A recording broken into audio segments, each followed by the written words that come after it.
There's been a trend lately with movement shooters, these games where you're trying to integrate your weaponry and point of attack with your speed and angle through the world. You would do wall runs and slides, and your momentum was often dictated by player choice. A game like Doom Eternal was even advertised before it came out as skating through an arena from enemy to enemy and utilizing the various bars and jumps that you have access to and the ledge grabs to beeline your way from point to point, so that each type of enemy you had a different method of attack, and you were thinking ahead of time like, oh, once I get from point A to point B, by the time I arrive at point B, I know exactly what I'm going to do to that enemy. You arriving there was a big part of the thought process. Rollerdrome is another one of these movement shooters. It's a kind of sport just like Tony Hawk, except in this case, it's a sport with levity in terms of violence granted by oversaturated comic book art style colors. You get to roll your way through back and forth between enemy after enemy using grenade launchers and shotguns and dual pistols and a charged sniper rifle. You get to just play in this violent space, doing flourishing tricks over top each attack. It doesn't look like a movement shooter at all. It just looks like Tony Hawk wrapped in this 80s nostalgic tinge of monetized violence. On the surface, it looks like you're juggling all sorts of things. You're juggling tricks and ramps and grinding and wall riding and shooting and collecting coins and doing challenges, and yet there's something that somehow makes it manageable mentally. And we're gonna try and break that down. It's a pretty fun game, but there's a lot to talk about in terms of why and trying to figure out what this game is really all about. Rollerdrome or Titanfall or Boomerang X or Neon White. They provide an excuse to have fun, not just when you're targeting things, but when you're avoiding things. You get to sort of appreciate that side of the dance. Rollerdrome turns it into a cycle where you are inhaling and exhaling by going to the edge of the map to fight a certain kind of enemy while in midair, and then going back into the center of the map to fight a different kind of enemy. It becomes a rhythm between the outer edge and the inner portion of the map. If you get into that rhythm, you can discover that the game is really all about that feeling of inhaling and exhaling and doing this process and getting better at it to the point where it becomes second nature, and now you're fully invested in the sport of this movement. It's a movement shooter with a flow through a round arena space. There's no walls, there's ramps. In incorporating the Tony Hawk style, they fumble into a kind of different mindset of movement and shooting. If you think back to like the original Wolfenstein 3D or Doom or Quake shooters, the kind of movement that you were doing was mostly strafing left to right. Really, it was about assigning a target in the center of your reticle, shooting that target, and then just strafing out of the way as they shoot back. With movement shooters like this, like the Doom Eternal and Boomerang X's of the world, the ones that let you dance, you're suddenly thinking in terms of the rate at which you move in relation to that enemy, but you're also thinking of the whole arena space at once at all times. It's like a full awareness of your body. On this channel, we reviewed Boomerang X. We talked about how the game seemed like it lended itself well to being third person instead of first person, because your body mattered so much in what you were doing. Rollerdrome brings the body back into this space by actually having you literally on roller skates as you roll from spot to spot. I just think about like how different the game would have been if it actually was in first person. If it was in first person, the whole time you're roller skating, you would be so limited in your consideration. You would just be looking at the thing directly in front of you, and you'd be heading toward them, and they're the only thing you can look at. In this game, because it's a shooter first, you could be looking completely the wrong direction as you're heading toward another enemy. So you're heading toward the enemy on the edge, who might be the sniper enemy, and you're aware of them, and you're thinking about them about to attack you. And the whole time you're also gaining awareness of everything around you by looking the other way. And because you're on roller skates, you don't have to hold forward to move. The momentum has already begun, you're already moving. Unlike a Doom, any of these other first-person shooter movement shooters, you're not trapped by the angle of your vision. That makes for a very different kind of experience. As I got better and better at the game, and it did take a while to get better and better, I was getting used to letting my character move without me. Letting the ramps be this kind of like starting point for myself, the ball, through this arena. And I'm just being dropped by them and angled in whatever direction the arena wants me to go. And then I'm just aiming and preparing for whatever attacks I need to do to follow up. The fact that you are on roller skates and you are encouraged to look behind you or look in any direction while you continue to move in the direction of your momentum, this skill for anticipation will start to develop, because you have to anticipate your movements rather than than simply changing your mind at the last second. Like, I don't know about you, but oftentimes my next move would simply be determined by where I was already going. I would just sort of improvise based on the direction of movement because I wanted to continue that flow and just ask myself, well, what can I do if I continue rolling in this direction? It provides this limitation that manages to direct your thoughts and your focus so that you can have a sense of purpose in every moment. You always know what you're anticipating next. Even as you improvise, you may not know exactly what they're going to do next. You may not know exactly what you're going to do next, but you know where you won't be, right? You've narrowed things down. You've gone into a groove. I mean, the game is literally about, traveling around a big bowl. It's a groove set out for you that is preparing you to adapt to each new situation. One big difference between this and other movement shooters is the lack of cover. You don't have access to being able to turn a corner and then hide from many of these enemies. You're always out in the open. And that changes the rhythm a lot in terms of your experience through this space, because the game is continuously showing you what's about to happen. When an enemy is aiming at you, you can see a long red line showing that you're in their line of sights. And when it changes color to white, that is your opportunity to go on the defense and to dodge. And so as soon as you see that red line, you're anticipating that shot. Part of your plan from going to corner is at what point am I going to have to dodge? And what is this dodge going to mean to me? Am I going to dodge aiming at the direction I'm already going? Or am I going to dodge in a new direction? That incentivizes you to be always turning the camera and looking around and thinking, okay, when I do this dodge, is there a better place for me to be headed? And it's all in the plan as you go through this negative empty space in between each of the corners of the arena. And it's that dodge that creates a weird rhythm. Dodging is really like the essence of maintaining your combo. If you could just dodge continuously, there's not much that can really stop you from doing what you need to do. And they telegraph the dodges consistently. Really, it's about adapting the timing of the dodge or the timing of the enemy's attack to your dodge in order to continue your flow of this murder combo. And so much of your thinking while playing is just, how do I prep for that? The thing that you're dealing with as you're flowing through this space and you're preparing for the timing of the dodge is that along the edge is going to be one type of enemy. It's going to be often the snipers and often the rocket enemies who shoot a barrage of them at you. And both of them have different kinds of guns that are best to defeat them. And then in the center of the arena, you have these bulkier enemies, like the ones with the shields and the big machines. And those require a different kind of defense and a different kind of weaponry to defeat. So you have two completely different kinds of combat happening. And then it's just this empty space in between, which is, again, that's that anticipatory space. So you're making your plan as you enter the edge or as you enter the center. The plan is also anticipating the disruption of being shot at. And then that becomes part of your thinking the whole way through. When looking at the game, the action looks like it's when you're shooting. I think a lot of the action is happening mentally in prep for shooting. And that's what's really fascinating about the openness of an arena shooter like this. This philosophy extends to most of the design, and like even just the fact that the shooting is not as central to the action as you might expect. If you're looking over someone's shoulder and you're not playing the game, you might just think, oh, this game is about shooting. But you do not need to do anything more than gesture at an enemy, and then you can aim at them and shoot them. And even in the case that you do have to aim at them, some of the weapons, unlike the pistols, do require you to aim. You have a tool at your disposal, the reflex time, which you can use to slow down any of your shots and line them up with the benefit of not having to think on your feet. The game is reinforcing yet again that this is all about planning. It's not about executing things with fast reflexes. It's not about testing your dexterity. It's about remaining in a state of anticipation and execution. Being careful without having to worry about adapting to split-second decisions. The reflex time allows you a deeper, longer breath. You get these moments where, okay, if I want to change up the rhythm of this flow that I'm in, I have this tool that's going to let me do that. Over time, you start to learn that there is a version of the reflex time that is a kind of super reflex.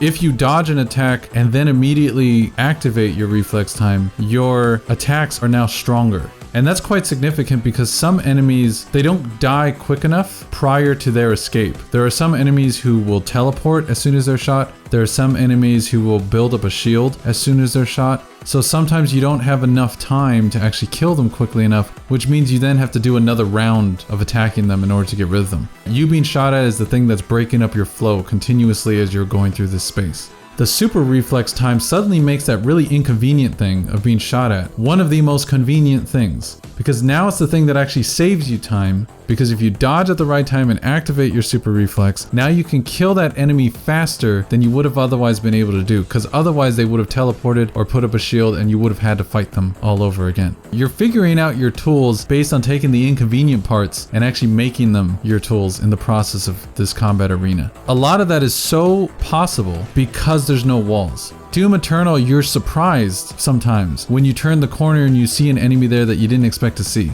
The fact that there's no walls means you're fully aware of where all the enemies are, and a big part of doing really well at this game is taking that awareness and anticipating the guaranteed facts of what's going to happen, which is they're going to shoot at you a certain number of times. I need to dodge. How do I utilize that in order to defeat these enemies quicker and then to continue the flow? And then it becomes that flow state.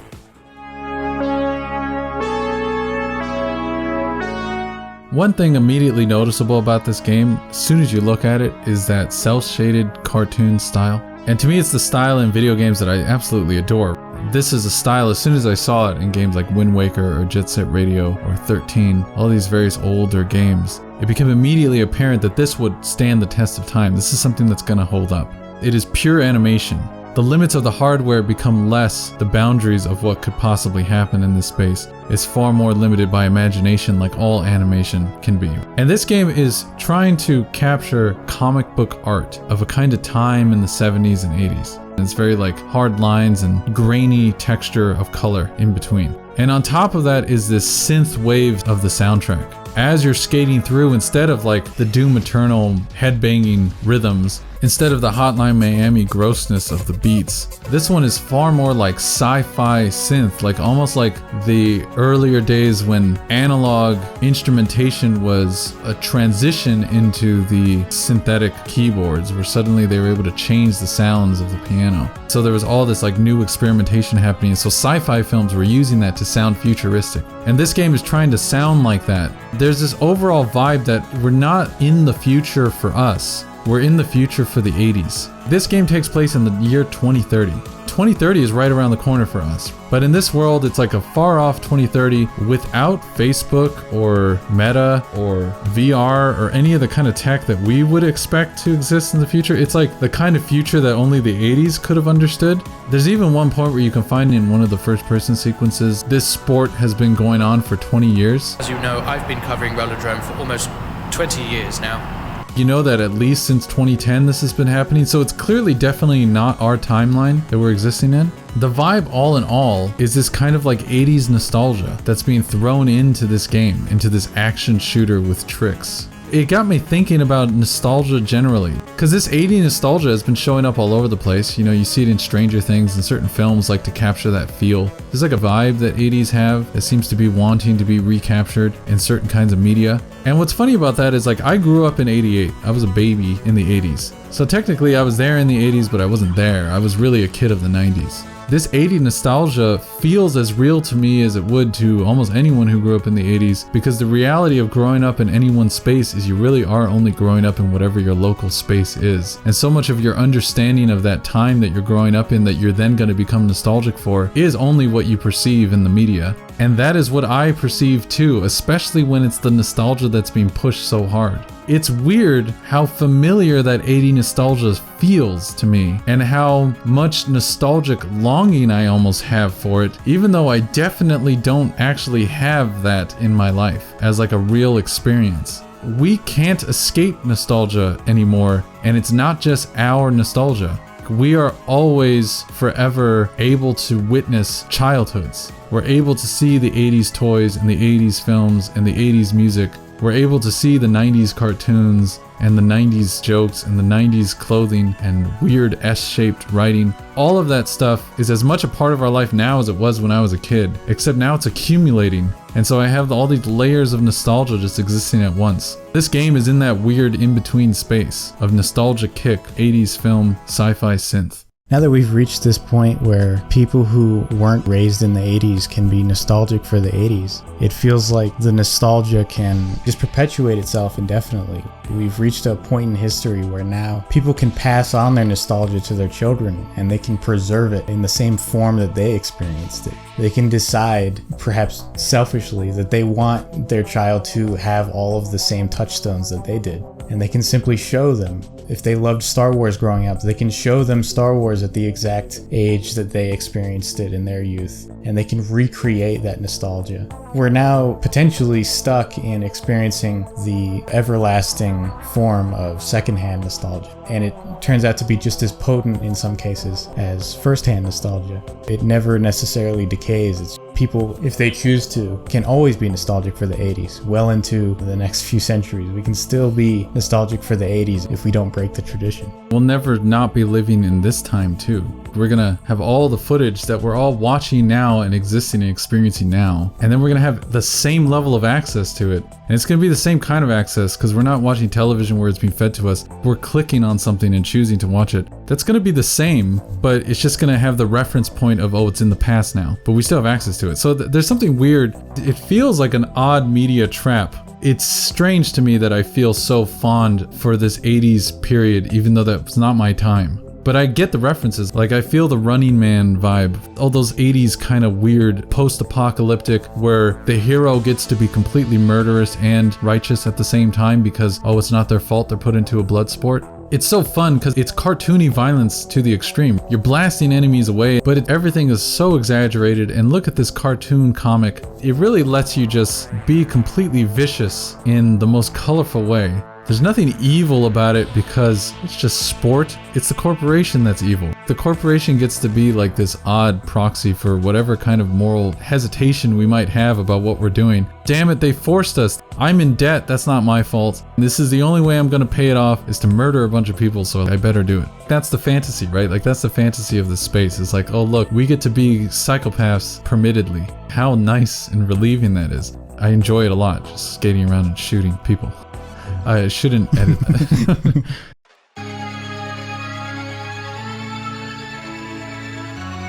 One final thought I have about Rollerdrome is related to the enigma at the center of the whole thing, which is the character that you're playing. Kara Hassan, the protagonist of the whole story, whose voice is utterly silent and whose intentions are hugely ambiguous, even by the end of the whole game. You run through this competition and there are numerous competitors that you hear of along the way. You read letters with their names on it. You read messages in the locker rooms between the different characters. You start to gain more and more of an understanding of the Matterhorn Corporation and the International Rollerdrome Federation. And the only thing that you know about this protagonist is that you are a character who decided to join this competition and who begins rising up in the ranks as a newcomer and somehow lands on top by the end. Whoever agrees to do something like this is setting themselves up to die, almost guaranteed. You just have a helmet and a tracksuit, and you're facing off against shotguns and rockets. It's clearly not the case that your safety is paramount. Kara Hassan goes into debt for almost $350,000 so that she can compete in this competition revolving around death. This isn't just a hero being thrust into a dystopian society and forced to survive through a competition in order to make their way back home to their wonderful family. We don't hear of any family. She decides to volunteer her money to go into debt to risk her life in order to kill again and again for sport and entertainment. And she's good at it. She's so good that it shocks everyone involved. Throughout most of my experience, I was thinking that she was resisting the Matterhorn Corporation because the very act of her succeeding so well seems at odds with what they want. But of course, all they really want is a good story, and who doesn't love an underdog story? And that's the story that she gets to display and partake in and illustrate by her very existence. So then the thought started to arise as I got further and further, maybe she's not resisting anything. Maybe the pleasure that we the players feel as those who bask in violence and enjoy it in this kind of fictional space. Perhaps we're seeing a character who's enjoying violence within that universe. Perhaps she's really enjoying this sport, and that's who we've been playing. Part of the divide that leads to this ambiguity is that you, the player, are reading these messages about characters like Morgan Frey, this other competitor who starts to speak out against Matterhorn. And it's clear that you, the player, are intended to sympathize with that person, because you know that Morgan Frey eventually dies in the midst of a competition, coincidentally after she speaks out against the very company that she works for. And so you, the player, are supposed to think, oh, that sucks. I'm supposed to dislike Matterhorn. And you also learn that the Matterhorn Corporation has their feet branching out into all these other different industries like real estate and robotics and even the police. They begin to work with the police, to own the police, to use their weaponry and also give their technology back to the police again. Each of the industries that they own are all in a web of sharing tech and sharing media and sharing promotion. The feeling is, oh, this is a monopoly. Me, the player, I'm clearly supposed to view it that way. But how do we know that there isn't a disconnect between what the player feels seeing all that stuff and what this Kara Hassan player feels? Kara Hassan might actually like this stuff. Unlike most protagonists in general, it seems like Kara might not be doing anything for the sake of an ultimate goal. It's very uncommon for us to see a main character who is in it for the adventure itself and not to solve a problem. For Kara, her personality seems to revolve around stepping out of safety, diving into the most deadly scenario that she can, and the most murderous bedlam by her own hand. It's easy for us to project our own morality onto that and say, well, that's because she's trying to repay her debts. But it turns out that the entire process is chosen from the start with no interest except to have fun. It's highly unusual for a protagonist to potentially be actually taking pleasure in the thing that is morally abhorrent. A lot of popular stories generally try to be didactic moral tales. They're showing you an example of what you should or should not be. What I think is fun to imagine, because I don't know this, honestly, it could be the case that Kara Hassan is an angel who wants to take down the Matterhorn Corporation someday, we just don't see it. But what I think is really fun is to imagine that she's that Sisyphean character pushing up the rock up the hill. This monopolist organization in front of her, and the best way to make money and to receive fame is to partake in this thing. And instead of partaking in the way Morgan Frey does, which is to resist directly against it the whole time, Kara Hassan actually embraces it and enjoys it. She is proud of being good at it.